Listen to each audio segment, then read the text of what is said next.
رفع دان کرتے ہوئے ہاتھ کہاں تک اٹھانے چاہیے؟ کچھ لوگ ناف سے اوپر اور سینے سے نیچے تک ہاتھ اٹھا کر نماز شروع کر لیتے ہیں، رکوع جاتے اور رکوع سے سر اٹھاتے ہوئے بھی اسی طرح کرتے ہیں، کہ ایسا کرنے سے نماز مکمل ہو جاتی ہے؟ رسول مکرم صلی اللہ علیہ وسلم کا فرمان ہے، صحیح بخاری شریف میں حدیث ہے، صلو کما رأیتمونی اصلی، اس طرح نماز پڑھو جس طرح مجھے تم نے نماز پڑھتے ہوئے دیکھا ہے۔ رسول اللہ صلی اللہ علیہ وسلم نے جس طرح نماز پڑھی ہے، پیارے پیغمبر محمد الرسول اللہ صلی اللہ علیہ وسلم کے بڑے جلیل القدر صحابہ نے آپ کی نماز کا ایک ایک عمل وہ بیان کر دیا ہے۔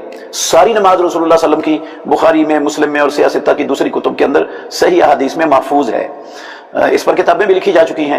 تو ہمیں ہر مسلمان کو سب سے پہلی بات تو یہ دیکھنی چاہیے کہ ہماری نماز رسول اللہ صلی اللہ علیہ وسلم کے طریقے کے مطابق ہے یا نہیں۔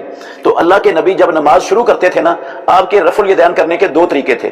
ایک طریقہ تھا آپ کے دونوں ہاتھ کندھوں کے برابر ہو جاتے، اور دوسرا تھا آپ کی یہ کانوں کی لو جو ہے نا اس کے برابر ہو جاتے۔